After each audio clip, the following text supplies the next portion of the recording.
Welcome. And today, I'll share with you a reading of a fantastic story that we found on Reddit titled, "No one could have ruined Thanksgiving more than our brother did." Hi, this is Derek. I just put the Drama Llama, Fred, back in his pen so that I can do this quick video for you with some of the stuff that Fred found on Reddit earlier today. If this is your first time watching our videos, help me out by watching to the end, and then giving me some feedback in the comment area below. I do respond to every single one, so don't be shy. And if you want more of these videos daily, don't forget to like and subscribe, with notifications turned on for this channel. Oh boy, let's get ready for a great story. No one could have ruined Thanksgiving more than our brother did. By J.D. McGregor. Alan said he was getting clean again. This time he really meant it. He had already checked into rehab and was meeting with his counselor twice a week. He told us that he loved us. Everything. From the moment he trudged through the front door and struggled to thread his coat over the lone hanger in the closet. Suggested it was just another one of his tall tales. Tate had made it very clear in the days leading up to Thanksgiving that he was opposed to inviting our older brother over. Deep down I knew it was a bad idea too. Whenever Alan came back telling us he was trying to turn his life around, it really meant that he needed us for something. Alan had been the bad egg of the family since our parents died in a car accident while we were boys and our grandparents stepped up to take us in. He'd been pulling the same bullcrap throughout his adolescence with our grandparents, who were just too old and beaten down to rein him in. So many nights of our teenage years Tate and I would stay in, playing Xbox and watching movies, only to brace ourselves when we heard footsteps coming up the porch, and then see Alan stumbling in, effed up and always angry. When our grandparents finally passed, all they had left in their estate was the house to pass down to us. It hadn't taken long for us to grow so sick of the constant parties, and Alan's strung-out junkie friends passed out on the couch every night that we eventually had to kick him out and try and make it on our own. 1/3 share of a decaying 2-story house smack in the middle of St. Paul suburbia wasn't worth much. It was maybe enough money to float his drug and escort expenses for a couple of months at the most. Wherever the money had gone, it was clear it had run out by the time that Thanksgiving rolled around. We'd broken our golden rule and opened our doors to him one more time. We'd even tried to take it seriously that year. I'd ordered an organic turkey from a specialty grocer and Tate had spent hours preparing sides of potatoes, stuffing, broccoli salad, and even baked an apple pie for dessert. Alan showed his immense appreciation by wobbling while he struggled to keep his balance in the front hall. His eyes were red around the edges, and he scratched at the left side of his neck, like he needed to peel off the outer layers of skin. His plaid shirt and jeans with paint stains all around the knees looked like they were on their 10th time being worn without a wash. His eyelids twitched. He looked all over the room like he had trouble making out the familiar shapes around him. He smiled at us, and we faked smiles back. We were both so nervous. Just how far off the deep end would this night go? Perhaps we'd have to physically kick him out if things got out of hand. We'd made sure the house was dry. We'd even hid the wine and whiskey glasses so he couldn't get inspired. There was a glass pitcher with ice water smack in the middle of the table, and that's all that the three of us would have to drink that night. Want to sit on the couch? Tate gestured towards the living room and then headed back for the kitchen. Dinner's almost ready. Just need to set the table and I'll bring everything out. Alan stared at the dinner table like the idea of sitting down scared him half to death. Nah brah. I'll stand for now. He kept fidgeting at the front door. He kept looking over his shoulder and out the window. Like, even he knew that this whole thing was a bad idea, and he should just make an excuse to jump ship now, for all of our sakes. Just gotta get something from my car. Be right back. He slammed the door behind him before either of us had a chance to answer. We looked at each other and shrugged. The whole thing was all too expected, like we were reading from a script. He probably wanted an extra hit of whatever he'd been on all day, before he could stomach sitting down, for a period of longer than 15 minutes. There was nothing we could do about it, aside from not letting it bother us. I started setting the cutlery, and Tate brought the food dishes over one by one. The arrangement looked elegant when it was complete. Our late grandmother would have been proud if she was still around to see it. We gave Alan another 5 minutes before we started eating without him. It wasn't something that needed to be debated. We didn't need to bother checking on him to see when he was coming back. The food would only get colder, with more time spent on a wasted cause. We scooped big portions onto our plate and started digging in. Eating with just the two of us didn't hurt that badly. It never does, when you prep yourself for the worst-case scenario ahead of time. We both loosened our belts and sat there at the table for some time when we were done. And every once in a while, I would glance over to the door, waiting for the moment where Alan would burst back in, like nothing happened. With some cooked-up story about how he got a call from a friend in need, or how he couldn't find whatever the hell he was looking for in his car. Then it hit me. That bloody degenerate. He didn't even have a car. He'd never owned one, and hadn't even tried to get his license, as best as I could remember. I went to the front window and peered out. The driveway was empty, as I'm sure it had been the entire time. Alan probably had one of his junkie friends drop him off, or he had walked all the way from whatever ghetto part of town he lived in. He probably took off down the street the moment he realized he wasn't mentally stable enough to sit down for a proper dinner with his brothers. It seemed like all the neighbors were entertaining Thanksgiving company, with their narrow driveways on sprawling city lots stuffed with 3 or 4 cars at least. A single black van was parked on the street directly in front of our house. It was one of the 90s GMC Savanas with no windows lining the back. I pictured Alan hunched over inside, and desperately taking another hit, before he could find the confidence to come back in. The van shook gently, but no door ever opened. I drew the curtains shut, and then my phone started buzzing on the counter, where I'd left it to not disturb our precious family meal. Sure enough, it was Alan's phone, and the rational part of me was just screaming to let it go to voicemail. Then again, maybe I'd find the confidence to tell him how I truly felt over the phone. The cat always seemed to have my tongue whenever I saw him in person. At first, all I heard were his gasps on the other end. When Alan's voice finally came through, it was shrill and desperate. Something was wrong. He didn't have the finesse to fake it that well. He stumbled over his words and couldn't find a way to string more than a couple together at a time. It was so predictably infuriating. He'd managed to F himself up swiftly. I didn't want to piss away any more time, trying to figure out what was wrong with him. I wish I would have been jaded enough to just hang up the phone right then and there.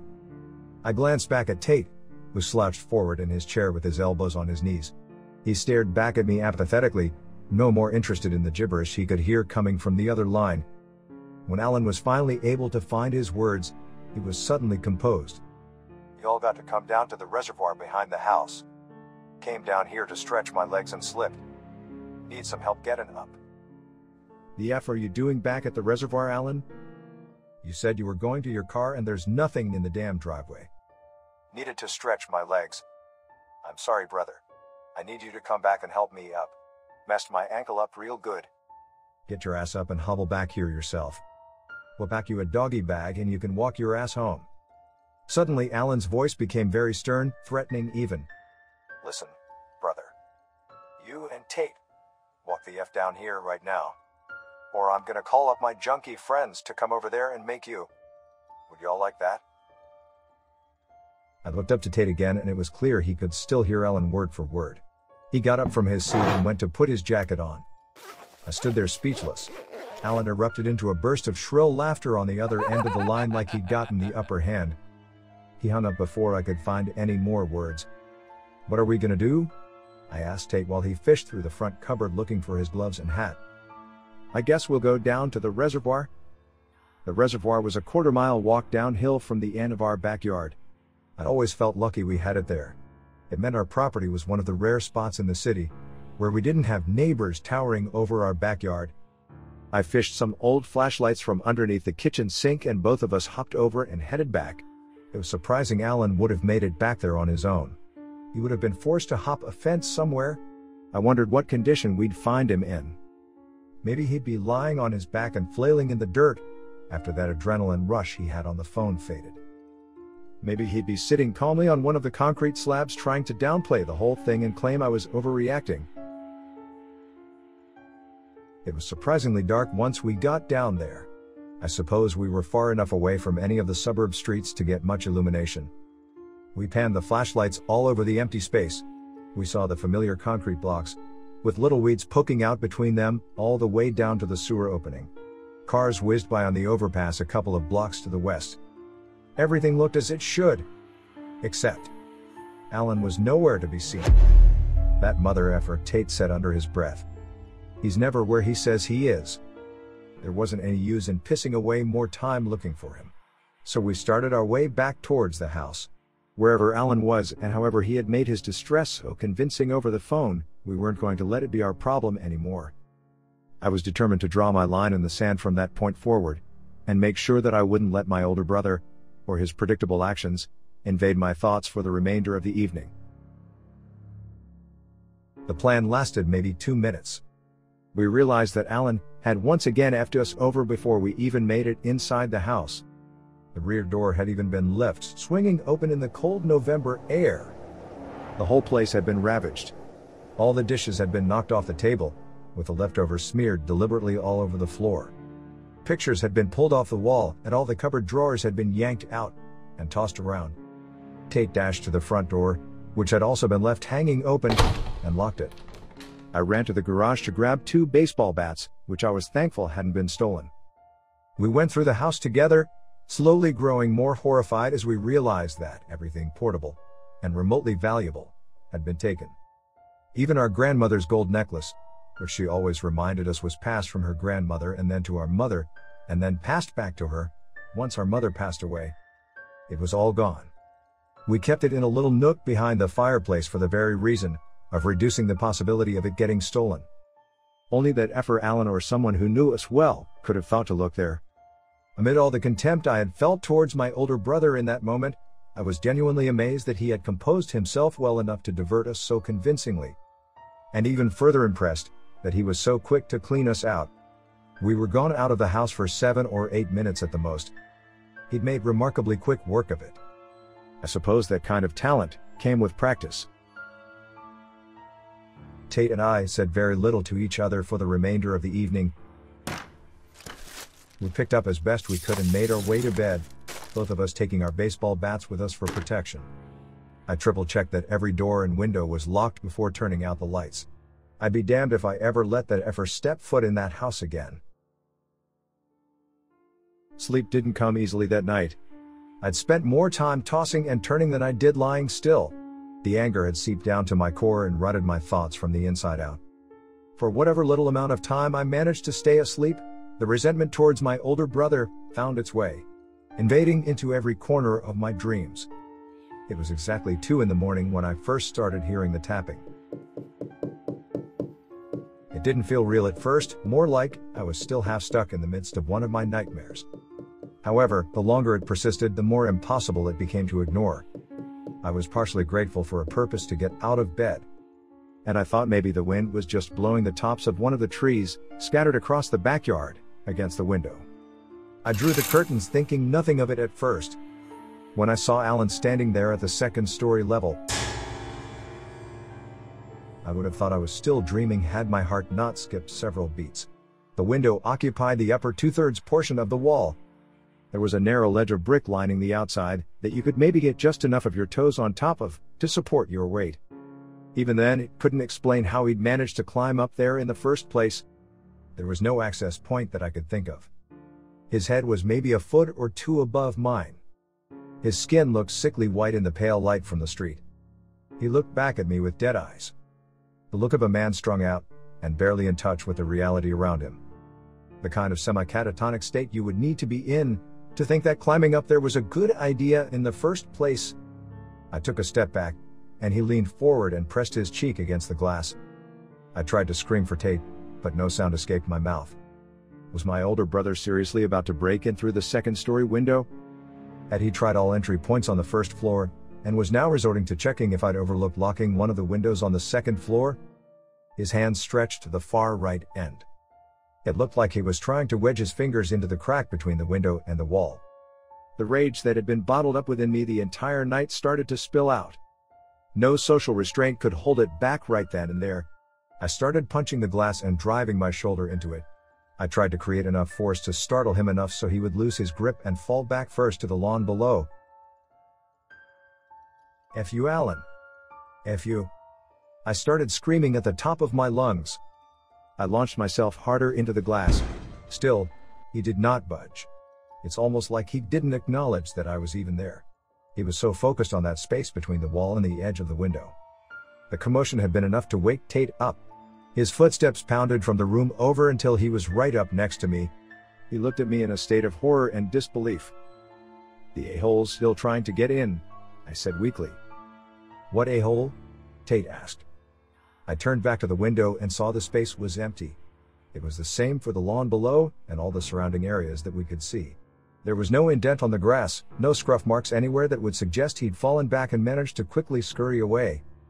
I didn't press hard trying to explain to Tate what I'd seen in the window, but I managed to convince him to camp out in my room for the remainder of the night. I wouldn't let myself sleep another wink. I was doubtful I could. Even if I tried. We both sat on the floor of my bedroom with our backs against the wall, and our bats in between our legs. I kept staring out the window, part of me deep down expecting Alan to try his luck climbing up again. We debated calling the cops at first, but figured it wouldn't get us very far unless we could actually track him down. There was still part of me worried about Alan's health, even though it was vastly overshadowed by my innate desire to defend myself and wring his effing neck. If there was any silver lining in all the madness, it was that there was a distinct brotherly bond that had only been strengthened that night between Tate and I. It all spawned from the disdain we both had for our older brother. It's just as it always was, and just as it always will be. It didn't seem like such a long time before the night sky finally started to brighten. The tops of the trees in the backyard started to show their texture, and I could even see back to the reservoir. I might have suggested we bundle up and walk somewhere high enough, where we might be able to catch the sunrise. Maybe we could stop somewhere for an early Black Friday breakfast. We both jumped to our feet, ready and able to fight Alan off, if he was going to force another confrontation. Just then, footsteps sounded around the side of the house and then towards the front door. Then, very faintly, a hushed voice whispered something that I couldn't make out. We didn't waste any time. We stormed downstairs with our bats brandished and ready to strike Alan down. There would be no second guessing this time. But everything was remarkably still on the main floor when we arrived. We tiptoed into the front hall, hoping he'd been foolish enough to stay there, thinking that we hadn't heard him. Right before we reached it, we heard that same voice on the other side. Tate looked at me and nodded. We clutched our bats and unlocked the front door. He tried to push it open, but it didn't budge. He checked the lock again and shook his head. He leaned into it harder the second time, but still, it didn't move. I tried pushing with him and it felt like we were pressing against a brick wall. Something was very wrong.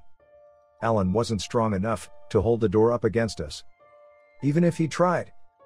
We had been barricaded in, and it was now obvious that we didn't have the strength to get out. There was no other explanation. That's when I noticed the proof in our surroundings.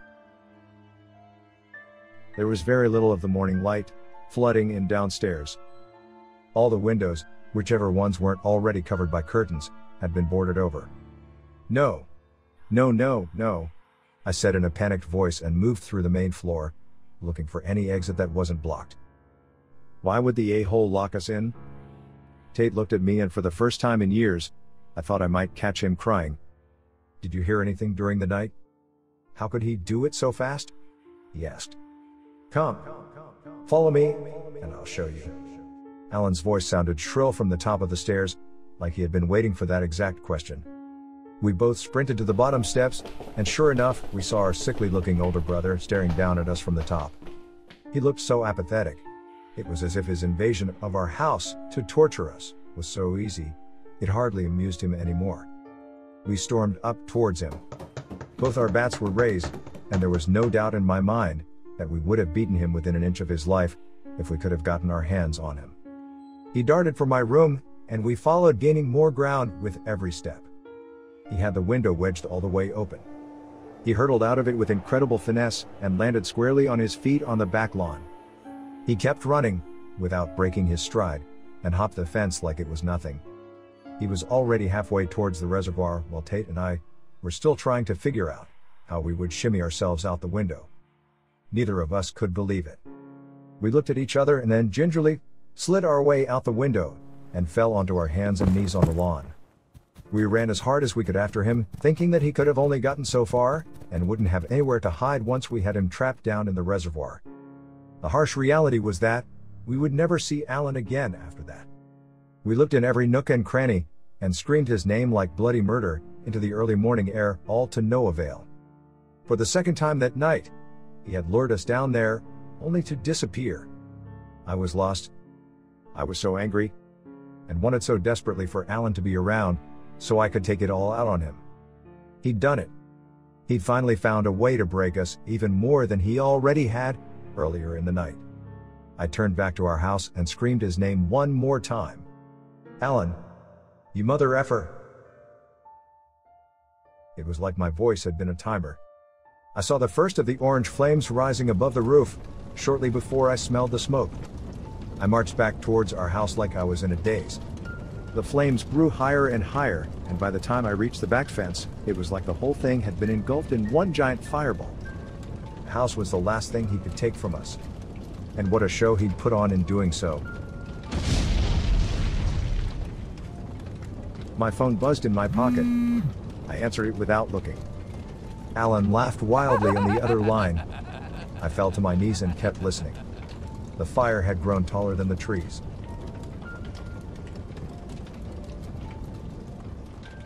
Tate and I spent the next several hours at the police station, sitting in a gray room, with nothing but 4 chairs, a metal table, and a circular wall clock next to the door. I don't think the cops ever really suspected us of being guilty of starting the fire, but we definitely raised some eyebrows when we gave our rendition of the events that led up to it.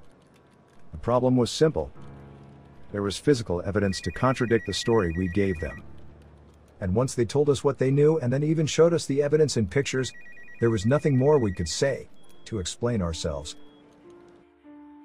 You see, Alan couldn't have been responsible for tormenting us all night and then ultimately burning down our house, because he had been murdered shortly after he told us he needed to check something in his car. The car he was talking about was really that black van I saw parked on the street in front of our house. It belonged to some drug kingpin who Alan had begged to follow him over, promising him he could get the money from us to pay his debts. The amount owed was in the 6 figures. And that's the only reason so many higher-ups would have been involved firsthand. Alan must have had a change of heart when he stepped in and saw us nervous for his visit. He must have gone back out to plead his case, but they dragged him back inside the van and slit his throat right on the spot. The police knew about this hours before we called to report the fire. They caught the 2 cronies, tasked with dumping Alan's body in a park a couple of blocks over. They already had his body in the morgue and had the 2 criminals in for questioning, who were selling everyone out well before we were ever on their radar. The debt had been worth more than Alan's life alone. He'd been too big of a problem for them for too long, and so they wanted ours as well. At first, they stormed the house, expecting to gun us down while we ate, unsuspecting, at the dining table. Of course, we'd been lured down to the reservoir at that time. So they must have just missed us, given the timeline, and they decided to rob us of everything we had, before coming back for us later on. It took 7 men several hours to board up all the exits in our house quietly in the night without us hearing, but they were sure they got every exit, most certainly my bedroom window. And there was no way we would have been able to get the boards off from the inside. They torched the house, after they heard us yelling and running up the stairs, thinking they would sit and listen as the screams turned into burning anguish. But by some miracle we were able to exit the house and head down to the reservoir for the second time. They checked my phone for the call logs from Alan, but, of course, there was nothing. His phone had been smashed shortly after they'd killed him and tossed it onto the street. I could still hear his wild laughter in my head, yet there was no way he could have called. There was no way he could have been back at the window, or back inside our house. There was no way he was ever actually down at the reservoir. Perhaps he truly did love us.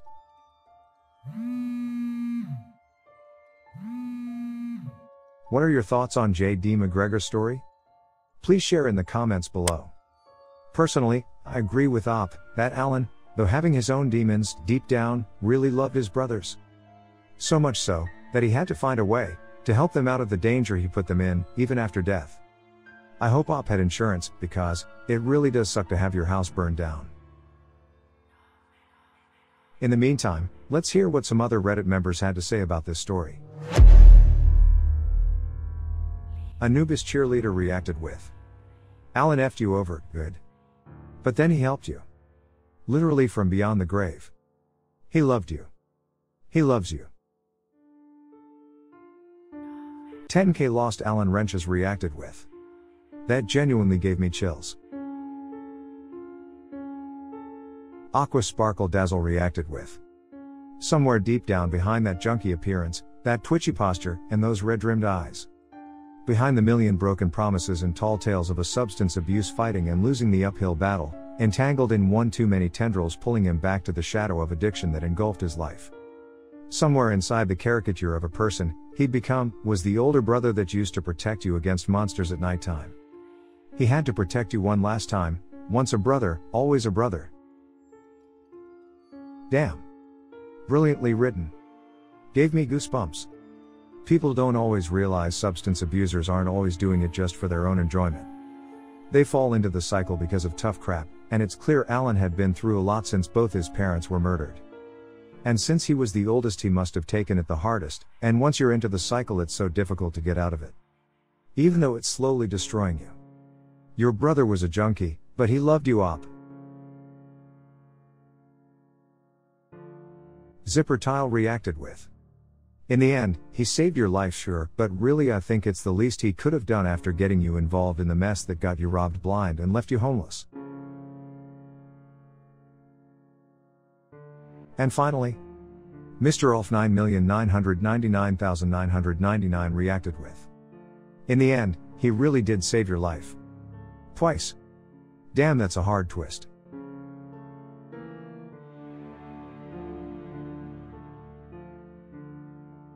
Well, there you have it. A very interesting and shocking story from a fine and talented Reddit member.